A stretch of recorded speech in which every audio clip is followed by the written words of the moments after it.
there! My name is Laurie Hernandez. I'm an Olympic gold medalist for Team USA and proud to champion literacy and learning efforts with my friends at KPMG. I'd like to take you all on a little journey, one we can learn from and apply to our own lives, and learn from some special guests from across the country and space.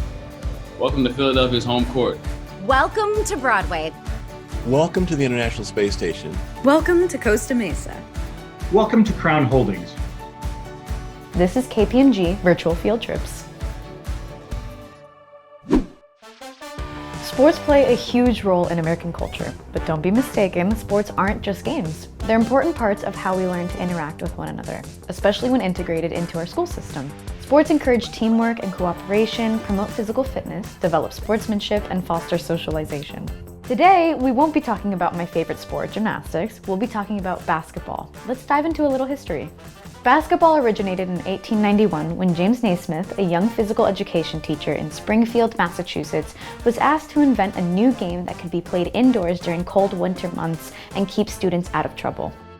But with limited resources, that was a difficult ask. He found 2 bushel baskets that were used for carrying peaches and nailed them to the balcony at opposite ends of the gym. He handed his students a soccer ball and told them to try and toss it into the basket of the other team. Just after the game of basketball was invented in 1891, the game was introduced in schools across the country. Sports were segregated, with white and black individuals playing on separate teams in separate leagues. Later, racial integration of the National Basketball League in the 1940s and the National Basketball Association in 1950 enabled individuals to play in these leagues regardless of their skin color to drive inclusion and advancement of the game. As time went on, basketball developed into a sport to be played at a professional level.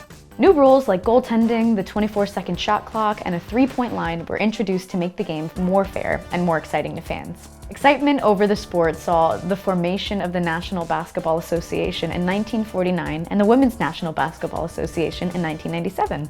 The growth in popularity of the 2 leagues was fueled by their superstar players like Larry Bird, Bill Walton, Wilt Chamberlain, Kareem Abdul-Jabbar, Maya Moore, Michael Jordan, Sue Bird, and LeBron James. Basketball has so much to teach us, and there are so many practical ways to apply what you're learning in school to professional sports. You just gotta get your head in the game. Today we're heading to Philadelphia's arena to visit one of basketball's original franchises, the 76ers. We'll hear from Seth about what it's like to play professionally and learn how subjects like math, English, and science help bring him his A game. Let's go.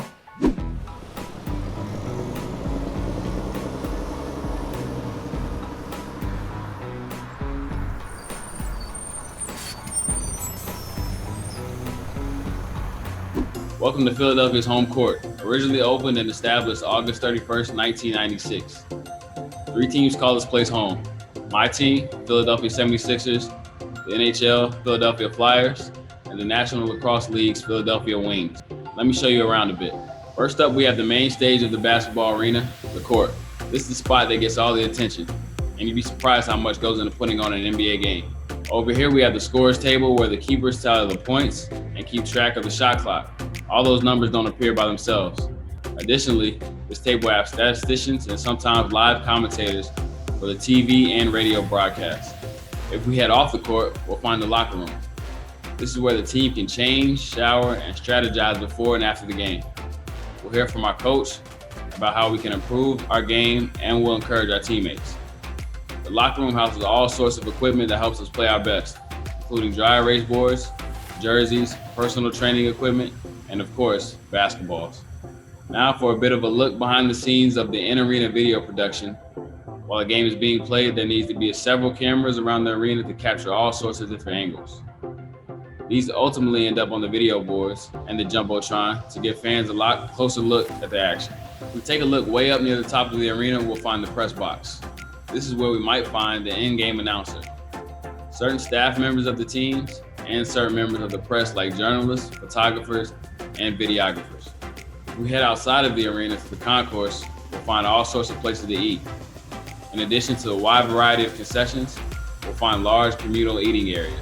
Another part of the concourse is the box office, where fans can buy tickets to all of the different events that happen at our home arena. As you can see, there's a lot that goes on in this big arena. So next time you're watching a basketball game, just remember, there's a whole lot of action beyond the court. Now that we've got some background on the 76ers arena, let's ask Seth a few questions. Hey Seth, did your parents encourage you to participate in sports? Yeah, they definitely encouraged me to participate in as many sports as possible. Not just one, not just playing basketball. They wanted me to play all types of different sports and learn which ones I was the best at, which ones I liked the most. So whatever I put my time and energy into, that was the one I was the most passionate about. Hey, Seth, have you ever beaten Steph one-on-one? I've beat my brother Seth in one-on-one plenty of times growing up in the backyard and even in the summer when we work out. Some very fun, heated one-on-one games. We were very competitive growing up.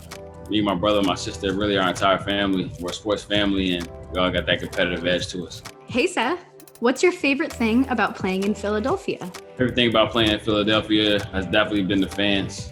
You hear so much about them, playing against them throughout the years, and then before the season you hear how one of the best fan bases in the country, in the world really, and they're really passionate about their team. Even though they haven't been in the stands for the majority of the year, you can still feel their energy and how much they want to bring a championship back to the city. What do you do during the off season? During the off season, outside of obviously working out and trying to stay in best shape as possible, I like to relax, spend a lot of time with my family, play golf, hunt, fish, just do different things to take my mind off the game while relaxing, but at the same time, just having as much fun as possible.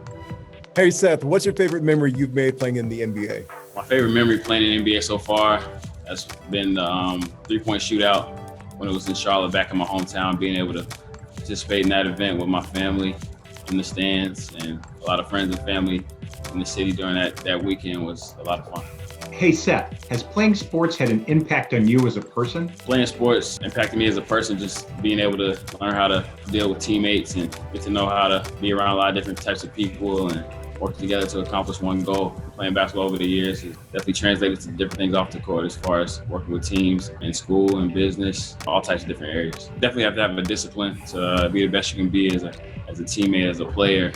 And like I said, that translates over to different things off the court. Seth, was there a time in your life where you had a challenge or obstacles you had to overcome? I've had to overcome some challenges in my life as far as dealing with injuries, playing sports, and have some setbacks. One of them not being drafted out of college and the NBA. Sometimes you can get down on yourself, but it's about staying motivated, staying positive, believing in your abilities, and working hard to overcome those challenges in the long run. Us as a whole, as a country, and every person individually is going through a lot of different obstacles right now, facing different challenges. I think you just need to learn to adapt to your situation, to your circumstances, and not get discouraged, not get down on yourself, but figure out ways to overcome those obstacles. The impact that the pandemic has had on playing the NBA in general, for one, we haven't had fans in the arena, so you have to kind of bring your own energy and play with that emotion, even with the fans not in the arena, and you have to just adjust to the circumstances, be able to adapt and continue to do your job. Hey, Seth, how are you and the 76ers involved in your community? Myself and the Sixers organization as a whole try to do as much as possible in the community. Me personally, I like to try to impact the kids and the younger generation as much as possible, as far as putting in after school programs or different things outside of the curriculum that students or even myself didn't have. So try to do as much as possible to give back and show face as much as possible and just give them some motivation. How can students be involved in sports with expertise in math? Some ways that students can be involved in sports on the mathematics side is definitely as far as learning stats and understanding analytics. I know it's becoming a bigger part of sports in general, trying to analyze the game using numbers and not just the eye test, but to see who's a good player, who needs to work on different things you can get better at. Hey Seth, how can students be involved in sports with expertise in science? Some ways that students can be involved with sports with the expertise in science would definitely be on the physical therapy side.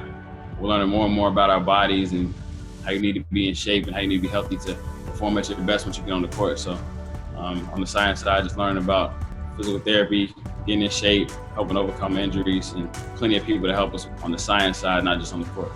How can students who like English be involved in sports? As a student, you can be involved in sports with the expertise in English by telling individual player stories, by being a sports writer, coming up with creative, cool ways to grow the game and just involve that entertainment aspect. What is your favorite subject in school and why? My favorite subject in school was probably history, just learning about the past, things that made our country and our people the way we are today. It was very interesting to me personally and gave me a real interest in going to school every day, reading books, trying to grow my knowledge of how we got to where we are today. Wow, how cool was it to hear from Seth Curry? If all this basketball talk has got you wanting to get up and actually handle a basketball, we've got you covered. Here's how you can do it at home. All you'll need is a basketball, a hoop, and some players. You don't even need a regulation basketball hoop or even a basketball to practice some of these moves. You can even use something like a trash can and some paper. First up, the layup. As you dribble towards the basket, you can't be looking at the ball. Make sure you keep your eyes up and ready to attack the basket. You'll start your layup motion with 2 steps, the outside foot, then the inside foot. You'll make your first step with your outside foot, which is the foot further from the basket, and then you'll jump off your inside foot, which is closer to the basket. As you lay the ball in, make sure to follow through to your target. Next up, passing.